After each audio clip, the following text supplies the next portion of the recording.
of such kind event. And I just want to thank Bishop Scott for his leadership. I think all of us appreciate how he's been able to organize this and put this together in such a great way. We have with us today representatives from South Sudan, the chair of Congo Brazzaville, the chair of Malawi. We have representatives, our directors from Zambia, Madagascar, Nigeria, and Kenya. So we can really see that there are a lot of African countries coming together and standing with the state of Israel like never before. This is something that reminds me of Psalms out of Ecclesiastes. To every time there is a season and a purpose under heaven. And I believe that the season for Israel-Africa relations is now, and that we have a grand purpose under heaven, and that we're seeing that unfold right before our very eyes. This is very prophetic as a conference, I believe. And that's why there's so many people of faith from across the spectrum involved in this initiative.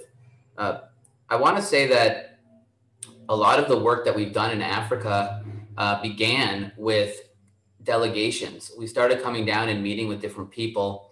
And the person who is head of the Africa-Israel Initiative is with us today. His name is Eric Sella. And he really opened the eyes of a lot of people in Israel to what the potential for Africa could be. And we're not afraid of small beginnings. We started with individual meetings and rallies and events. And that work grew the operation of the Israel Allies Foundation. So for our first speaker today to talk about the origins of Israel-Africa relations and where it's heading in the future, we have with us Eric Sella.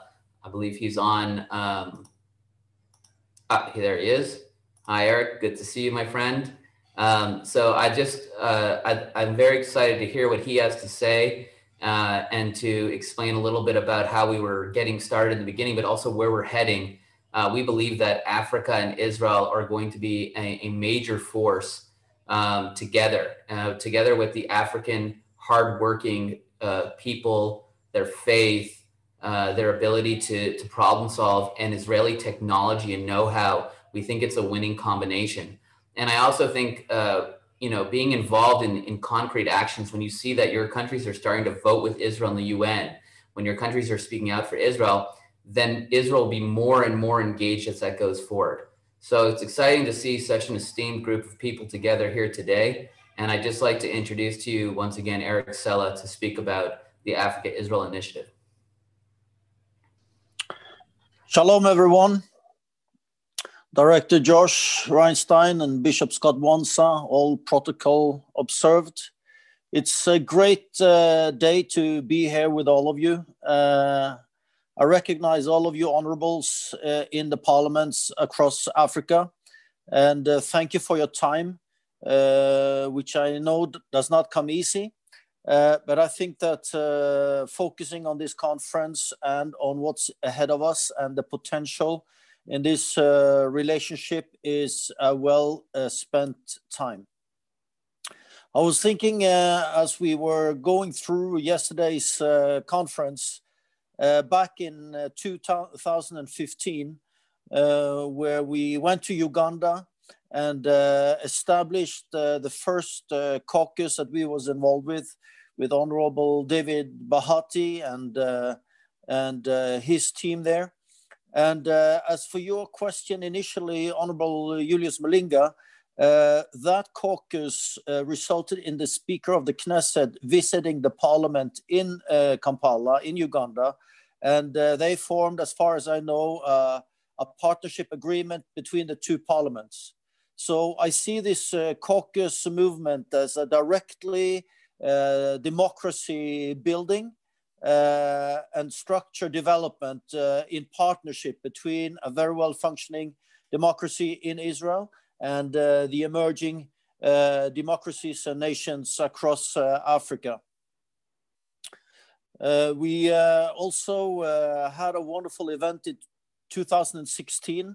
Back in 2014, we are working on a faith-based platform. So I'm not ashamed to say that in 2014, God spoke to me about Uganda and Israel. because every time I saw Prime Minister Netanyahu speak about his brother Yoni, I could see the emotions in him. And I realized that to cross over some of what had happened before, to hold a memorial service at Entebbe Airport, together with President Museveni on July 4th, 2016, the 40th day of the death of his brother, would be able to build a bridge over the past. And it was a wonderful day indeed. In July 2016, with the Prime Minister of Israel coming to Africa for the first time in over 20 years, and graciously hosted by President Museveni.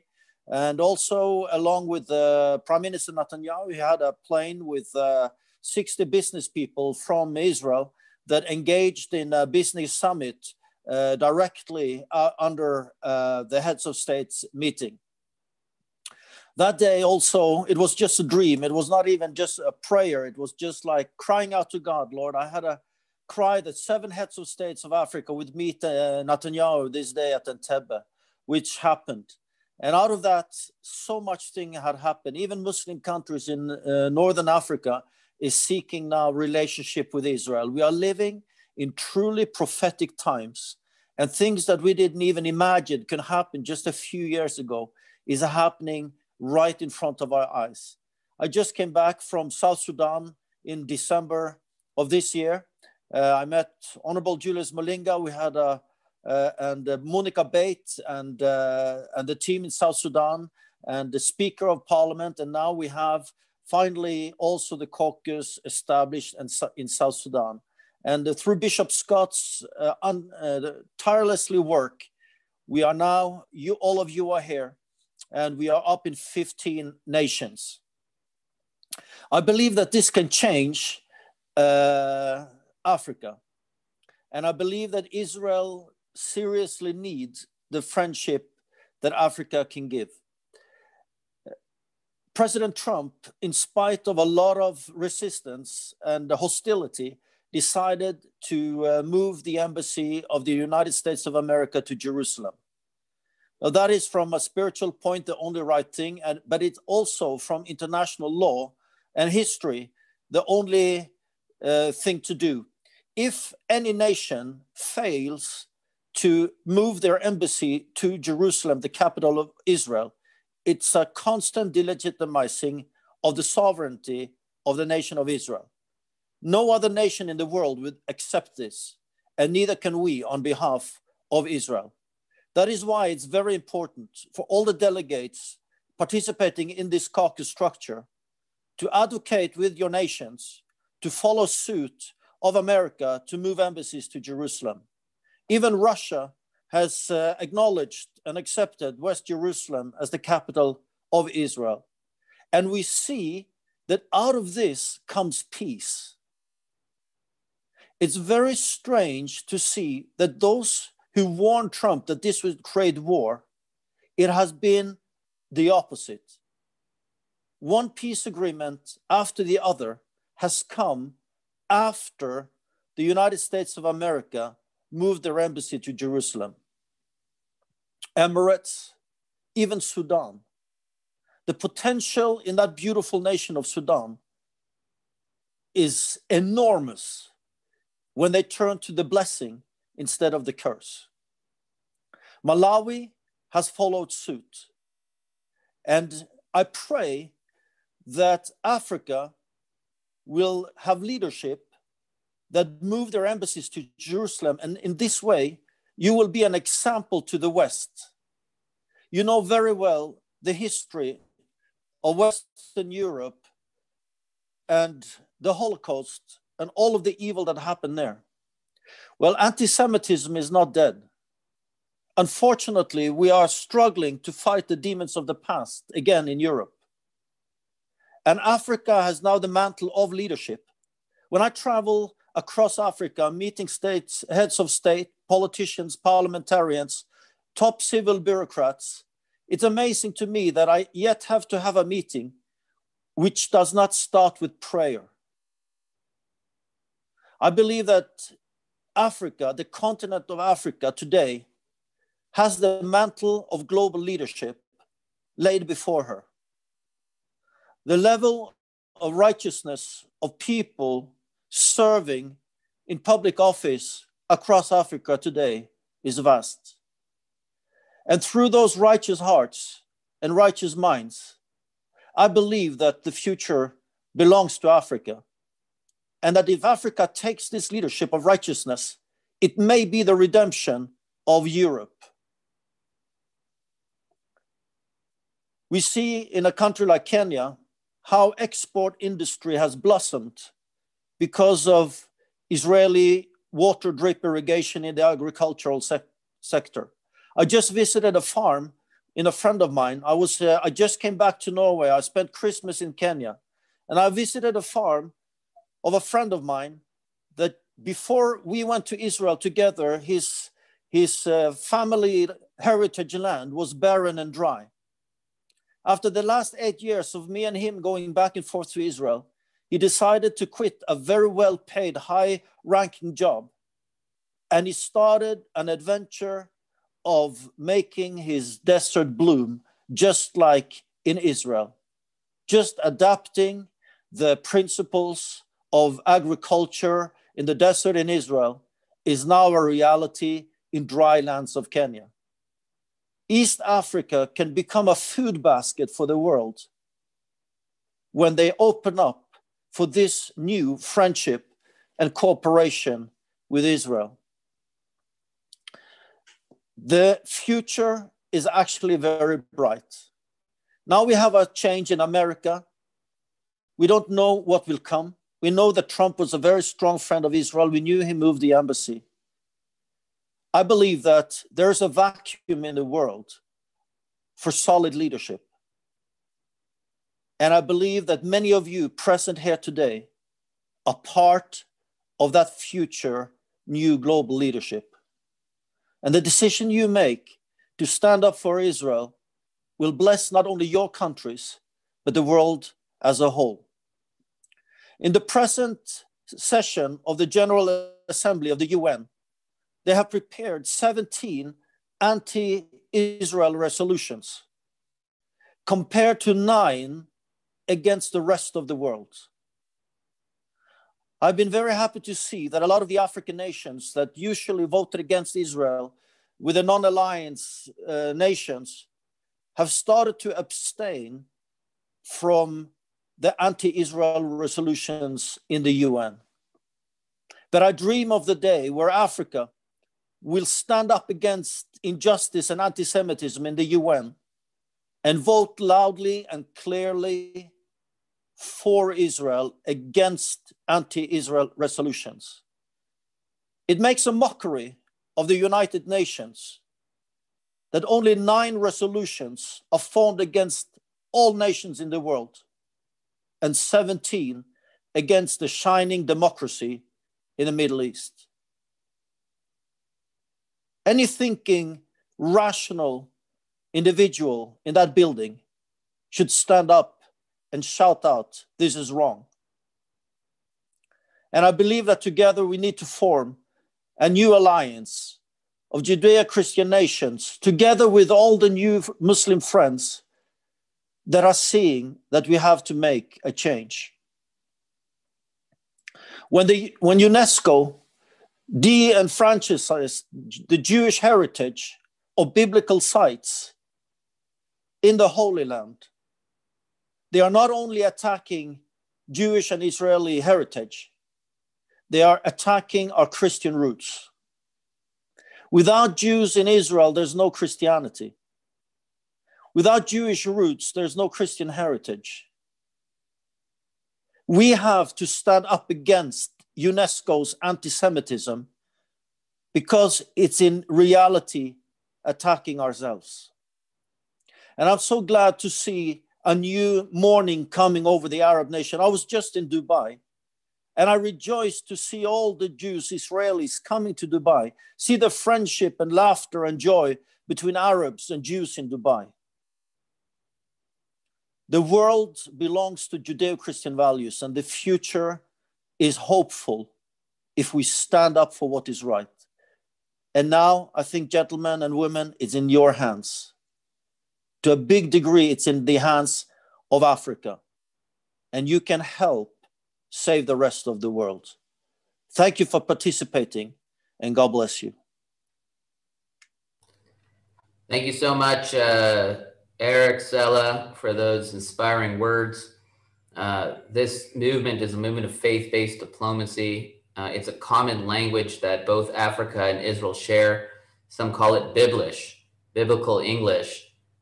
We read the words of the Bible and we understand them, and it's what makes us united. And so it's great to have you with us, Eric. As I mentioned, I need to take leave soon, but I wanted to stay around to introduce our next speaker.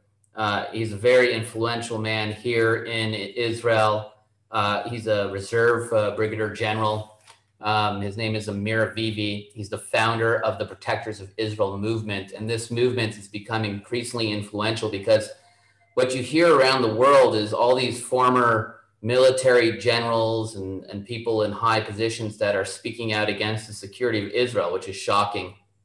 They come from the left of the political movement here in Israel, which today is very small, yet they have big voices. And what Brigadier General Amir Avivi has been able to do is to get the silent majority of officers in the IDF, the Israeli Defense Forces, to come together and form an organization. He has over 1,200 former officers in his organization, and he has come together to speak on behalf of them to talk about real security issues. And to have him here for this conference is a real blessing, because a lot of you want to know what's really going on militarily, internationally, and how Africa can get involved.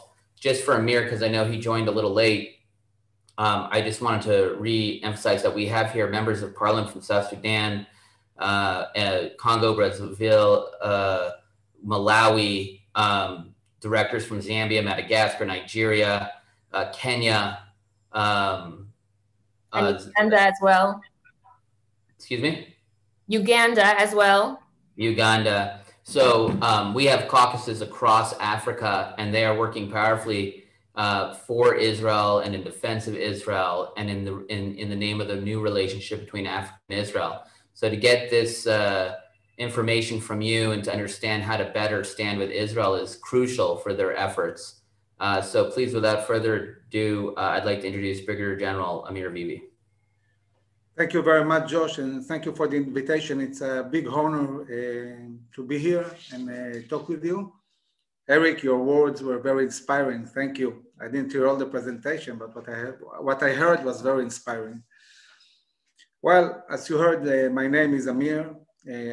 I was born in Jerusalem. My family has been living in Jerusalem for 15 generations. A family that came from Spain. They were expelled from Spain, moved for a short period of time to Saloniki. And from there, my family moved to the old city of Jerusalem, lived a very long time there. And when they started building the new neighborhoods outside of Jerusalem, my family moved along with, grew with Jerusalem. As Jerusalem grew, my family grew and moved around the neighborhoods. My father is a very distinguished diplomat. He was Israel's ambassador in Chile, in Colombia, and in Turkey during Erdogan's time. And one of my youngest experiences, we spent 2.5 years in Ivory Coast. So I got to live in Africa as a young child for 2.5 years. Very, very wonderful experience. And I spent most of my youth moving around the world. I lived in Italy, 5 years in South America. I mostly studied in British and American schools, and I graduated from a British high school. Then I came back to Israel. I was still a lone soldier. My family was still abroad in Italy. I joined the IDF, the Combat Engineers, and found myself for the next 30 years serving in the military, from a young soldier to a young officer, company commander, battalion commander, brigade commander. I was also Deputy Division Commander of the Gaza Strip and Commander of the School of Combat Engineers. I had the chance twice to be in positions where I could see really strategically what's going on in Israel and the way decisions are taken. I was aide-de-camp, the personal assistant of the Chief of General Staff, Major General Bogi Alon. And later on, I was in charge of all the auditing of the whole defense establishment, meaning the whole IDF, the Ministry of Defense, and the military industries. So from this perspective of 30 years of service, when I finished my service, I felt that there was a need to continue and push forwards Israel's security. So a year ago, I founded Protectors of Israel, HABITHONISTIM, which means in Hebrew, the experts in the security, national security field. It was much needed because, as Josh said, many of the former generals of Israel organized themselves around an organization that pushes forward an agenda which coincides with, I would say, the Palestinian narrative, calling for a full withdrawal of Israel from the Jordan Valley and all of Judea and Samaria, disregarding completely our heritage, our religion, our history, and also our security needs. And most of the officers who think otherwise, basically their voice wasn't heard. So I established the organization. Last time I met Joss, he's right. Last time I met him, there were 1,200 officers. We didn't meet so long ago. Now it's 1,700. So the organization is growing very, very fast. People are very excited to see non-apologetic Zionist generals and officers and warriors who advocate for Israel's right to exist along defensible borders and in the land of Israel and apply its sovereignty over the Jordan Valley and over the Jewish towns and all the places which are important religiously speaking. This is part of our national security. We don't look at national security as something that is technical. National security starts with spirit, starts with a deep understanding of what you are fighting for. And if you give up the most important places, you have nothing to fight for anymore. What would be different from Israel or living in Manhattan or anywhere else? So we understand that this is part of our national security. And when we started operating, we supported, of course, Trump's plan to apply sovereignty over all of the Jewish towns in Judea and Samaria and over the Jordan Valley. And this brought us a lot of traction. We are very, very well connected in the Israeli Knesset. We met with Prime Minister Netanyahu more than once, and with all the leading ministers and so on. And many of them already learned how to use our capabilities. And we write for them briefings. We educate them about different issues. Some of them already met us 7 or 8 times discussing different issues, whether it's the situation in Gaza, Iran, Lebanon, the Palestinian Authority, and thinking strategically ahead. And I would say that this is exactly what we want to do with your parliaments and countries. We are here for you to help you understand in a deep way the issues. They are evolving very fast. I can say that a few weeks ago, on behalf of Just Organization, I gave also a briefing to the European allies. And I could say that some of the things I said then are already relevant and already changed. This is how fast things change in the Middle East. So there is a need to be updated, understand the issues, and mostly discuss our interests. what are our common interests between Israel and Africa? And as Eric said, there's a lot of interest. I think that any country, whether we talk about it rationally or religiously, will be blessed by strengthening the relationship with Israel. We saw how Turkey looked when it was close to Israel. We see how Turkey looks today. And we see that the Turks suddenly realizing that they need to get closer to Israel once again.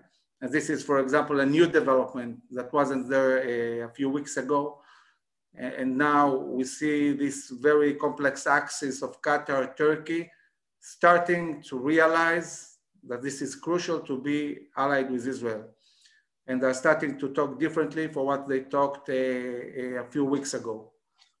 So I would like to talk a bit about the Abraham Accords. And I'm sure that many people were very, very surprised by these agreements and didn't see this coming. I've been talking about the fact that there is going to be these agreements like for more than 5 years.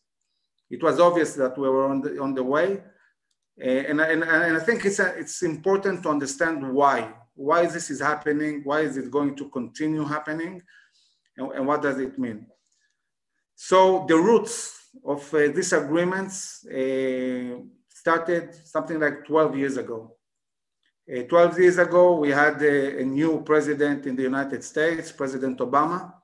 And when he came to power, this was a time in the United States that for the first time in history, the United States started producing more oil than it needs. This is due to the fracking technology that enabled to produce much more oil in the United States. So till then, since 1945, since Franklin Delano Roosevelt came to the Middle East, to Egypt, and signed an agreement, a strategic agreement with Saudi Arabia, where Saudi Arabia, the Gulf states supply oil, and the United States supplies security and weapons. So, and this went on from 45. And this was the main interest of the United States to have energy, to rely on Middle East oil. And of course, the United States was willing to go to wars to defend it. When the Iraqis started the war in Kuwait, the United States felt that it's important enough to send half of the army to the Middle East to fight, to defend the oil. And this changed completely when Obama rose to power. It changed so dramatically that for the first time in history, a law was passed in Congress enabling the United States to start selling oil. When you look at the US economy, now they have more than $21 trillion debt, 130% of their GDP in debt. So the US is looking all the time for ways to sell more. And they understood that they have to sell oil. So at the moment they did that, the Middle East, from being a strategic asset they depended on, became a contester. Now they are contesting selling oil with the US. It's a complete change. So Obama looked at the Middle East. He thought to himself, what countries seem to him more important? He doesn't need to rely on oil anymore. And he felt that the most important, strong, developing country is Iran. And he did something amazing. He, I would say, stabbed the Sunni Arab world in the back and sided with Iran. And not only sided with Iran, he gave them huge amounts of money and also an agreement that basically enables them within 8 years to start developing much faster nuclear weapons and becoming a full nuclear power with endless amount of weapons within 15 years.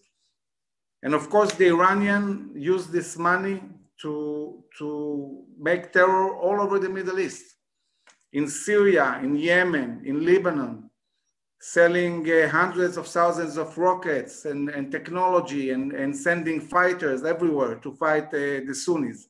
So this became immediately an existential threat to all the Sunni Arab world. But this wasn't enough. Also, at the same time, we saw the rise of the Arab, what they call the Arab Spring. And we saw radical elements, radical Sunni elements, trying or succeeding to overthrow governments, Sunni governments in the Middle East. Now we are talking about Sunnis who are radical. These radical movements, some of them were built by their own countries. Saudi Arabia quite a lot dealt with building radical elements within it. And one day these radical elements started attacking them instead of attacking only Europe or Israel. So these countries faced two main threats. One is the Iranian threat, which is the Shiite axis. And the other one is the radical Sunni threat, which includes ISIS, Al-Qaeda, Turkey, the Muslim Brotherhood, and many other small organizations which are radicalized. And they threaten first and foremost their own country's stability, not only Israel, Europe, or Africa. And so these countries were really in a very big problem because they were not backed up by US. By the way, President Obama, and this is amazing, he backed up not only the Iranians, which are the biggest threat in the Middle East, he backed up also the Muslim Brotherhood. When the Muslim Brotherhood overthrew the Egyptian government, Obama sided with them. And when the army managed to gain control again of Egypt, he still sided with the Muslim Brotherhood. And this is delivering a very, very dangerous message to the Sunni Arab world regarding on how much they can trust the Western world and especially the United States. At that time, Israel stood firm against Obama's policy, and I'm sure you all remember Prime Minister Netanyahu when he flew to speak in the Congress on both houses in 2015, and he said a sentence there that was very important. He said, "I'm not representing only Israel. I am representing the Arab world as well. We are all united in our fight against the Iranian regime." And not many people listened to what he said, but at that moment, the Sunni Arab world realized that the only country they can rely on, the only country that will make sure that they will thrive, that they will exist, is the state of Israel. And at that moment, they took a strategic decision to start a process of normalization with Israel, realizing that they don't know what will happen in the States. They don't know whether they will have a Trump or Obama too, Biden. They cannot trust the Americans. They can trust Israel.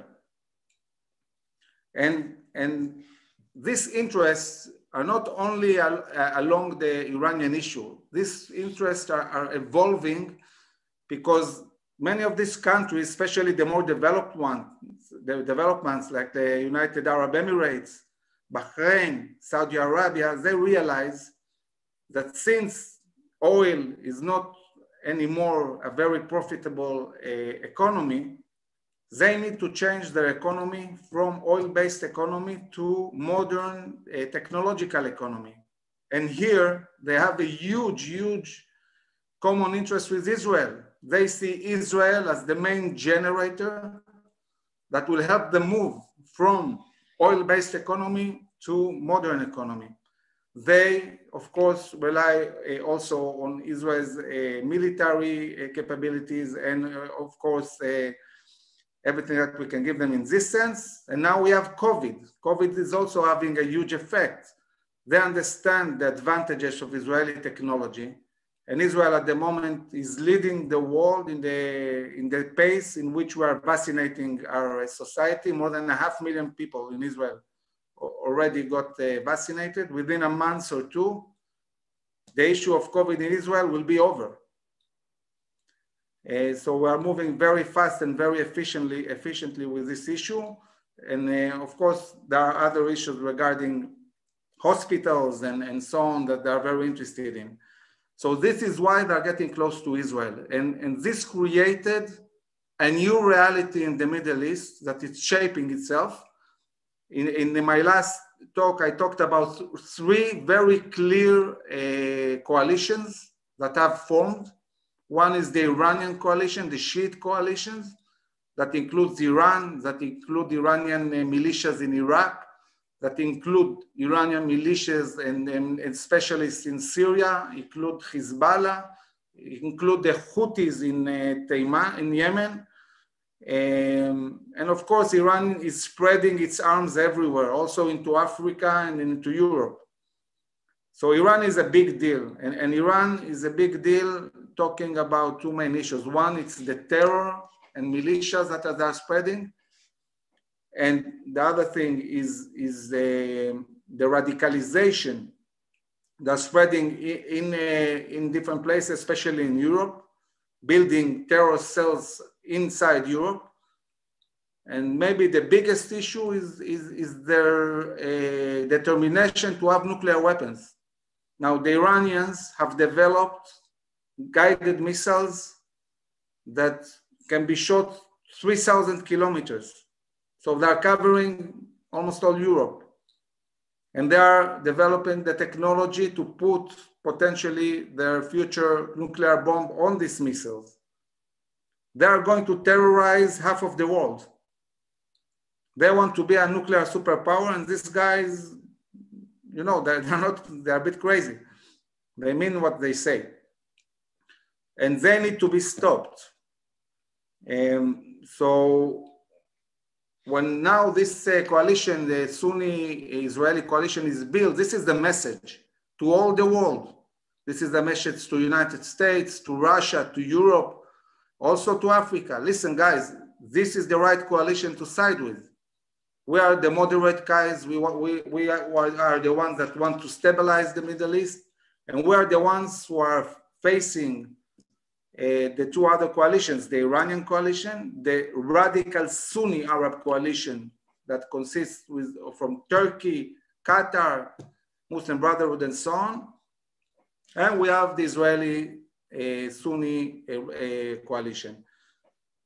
So this is basically what's going on now in the Middle East. And I think that when Biden will step in, and at the moment we're writing a paper that I would be happy to send to you, to Biden, with our suggestions, what should be done in the Middle East. What we are saying to the Americans is, first and foremost, deal with Iran. Iran is running towards a nuclear weapon, and if they get one, this will be devastating to the world and to the Middle East, because this will create an existential threat to Arab countries, to Israel, to Europe. It will also create a race to get more and more nuclear weapons. It means that immediately afterwards, Saudi Arabia will procure, not even develop, nuclear weapons from Pakistan, and we'll see a proliferation of nuclear weapons in the Middle East. So Iran needs to be stopped. And I think that I agree with Eric that he mentioned the fact that there is a need for solid leadership. And the way I presented it, I said, look, in this world, we need more Churchills than Chamberlains. This is a word for people who know how to understand reality and have the guts to deal with it. This is not a world that you can win with appeasement. Iran cannot be appeased. Iran needs to be brought to its knees. whether it's more and more sanctions and whether it's a military attack on the nuclear installations.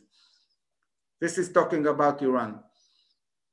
The other thing that we suggest is pushing forward the Abraham Accords, more and more countries joining.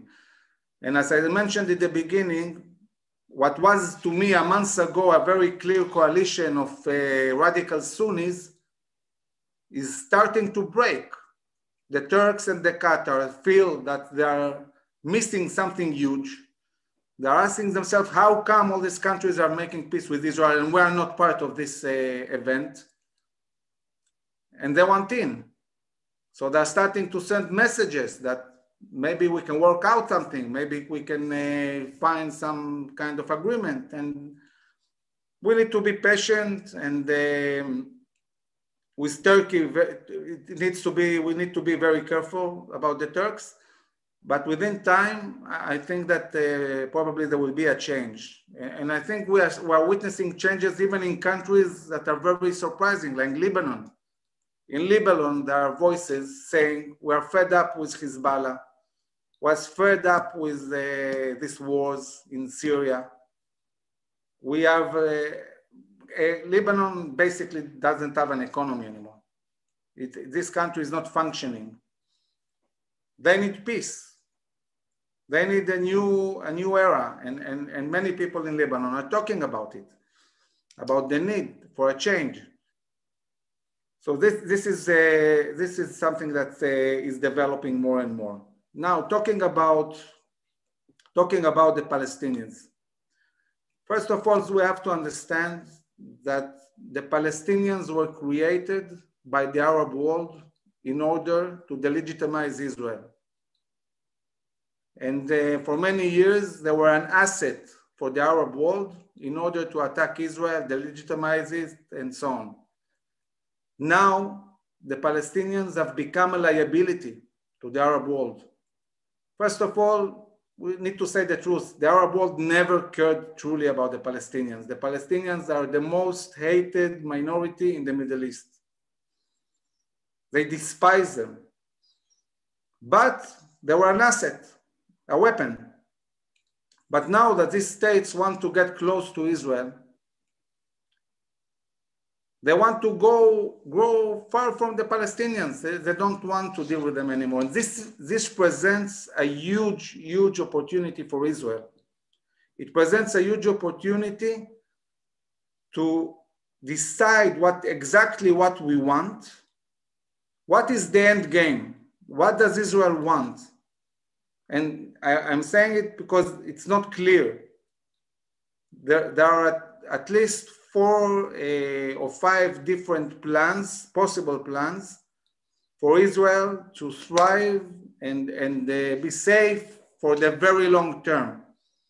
But Israel is not dealing with the question exactly what they want. One of the things we are doing is presenting to the decision makers different possible plans, one that don't include endangering the interests of Israel, for a solution with the Palestinians. So first of all, we need to decide what we want, and then we need to act on it, and we start pushing forward the solution. So one of the solutions would be Trump's plan, which includes applying sovereignty over all of the Jordan Valley and over all of the Jewish towns.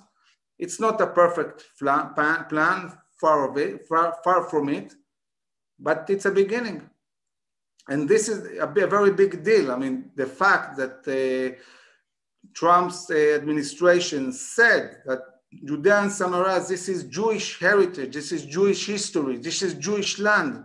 This is a very big deal. And we'll have to see what happens with Biden and what his policy will be. But if we want to strengthen Israel and we want to strengthen Africa, we need to strengthen the relationship. Strengthen the relationship economically, technologically, talking about the basic issues like water desalination, irrigation, energy, solar energy, and many other issues in which we can cooperate and strengthen our relationship. And I agree with Eric that talked about the UN. I think it's time to stop this phenomena where the UN is an organization solely existent in order to attack Israel. I think Africa needs to step out of this event, join with Israel, and there is everything to gain from that because everybody is joining Israel now. Talking about the way we can work together, as I said, we have 1,700 officers, generals from all the Israeli defense establishment, and we want to assist any way we can to give you all the information, briefings, anything you need in order to brief, educate, advocate on issues regarding Israel, the Middle East, and so on. This is what we do. And I would be very, very, very happy to build this relationship with you guys. Thank you so much, Amir. I see we have a question from the chat. Can you envision, you mentioned the new President Biden changing direction. We don't know exactly how that will play out, but what do you anticipate the change will be in terms of the relationship between Israel and the United States, given the new president? Well, it won't be Trump, that's for sure. But I think that I heard Biden say that to a certain extent, he understands that the reality he's stepping into is very different from the reality 12 years ago. He's stepping into a new Middle East. And my advice to him would be, don't take decisions very fast. You need to understand what's going on, first of all. And they also, United States is very good at usually joining winners. The winners in the Middle East is the Israel and the moderate Sunni Arab world. So it would be very, very wise for him to join us and strengthen the relationship and not Iran or radical elements. But we'll see. We don't know exactly what will happen. We are very alert, and if we see that he goes back to ideas of retreats, to ideas of pushing forward for a Palestinian state in all of Judea and Samaria, we will fight this. It's not going to happen. Thank you. That was a question from a chairperson, a member of parliament from Malawi. And now I see we have a question from a member of parliament, our chairman from Congo, Brazzaville, who wants to know your thoughts on Trump's peace plan, because perhaps the plan actually weakened the moderates and was emboldening the radicals, both in Israel and Palestine. What are your thoughts on that? Well, I think it's quite the opposite. I think that for the first time we see that his decision to recognize the Golan Heights, his decision to move the embassy to Jerusalem, his decision to push a plan where we apply sovereignty to Jordan Valley, the Jewish towns, created a situation in the Arab states where they understood that the game is over. They need to decide, are they going to take care of their own existential threats and side with Israel and understand that this is what Israel needs, and they have to respect our needs as well, or they want to continue to play games with the Palestinians. Now, we have to understand, when we try to understand what's going on in the Middle East, we need to understand how deep are the changes. We cannot speak about the Middle East in terms relevant to 10 or 12 years ago, before the Arab Spring, before the Iranian threat all over the Middle East and so on. As I said, the states in the Middle East are threatened existentially by Iran and by the radical elements, the radical Sunni elements. They need Israel, not because they love us. not because they are new big supporters, because they need us. This is about interests. This is not about love. They need us desperately. So they cannot play too much games. And we need to understand that. It's like a businessman understanding what cards he has in hands. We need to understand that this is an historical opportunity for us to push forward our interests in Israel and push together with them back on the radical elements. Okay, thank you. For the final question, an example brought from Malawi. When Trump was moving the embassy to Jerusalem, Malawi declared their support to do the same. Now that Biden is the incoming president, Malawi is retracting on the statement. So as African countries who are in general, for example, the people on the Zoom, supportive of embassies moving to Jerusalem, is that something that should be pushed now, or because of Biden becoming president, better to retreat on that because there's just too much negative feedback right now on that issue? Okay, although I don't have a kippah on my head, my answer will be religious. Anybody who moves the embassy to Jerusalem will be blessed. And I'm sure of that. And people who have a strong belief, they need to go with their belief and do the right thing. And I think it's crucial for all the countries in the world to move their embassy to Jerusalem. Now, the United States is not going to take this embassy back to Tel Aviv. So there shouldn't be any problem for any other country to move the embassy to Jerusalem because the American embassy is staying there. It's not going anywhere. Biden is not going to take back the embassy to Tel Aviv.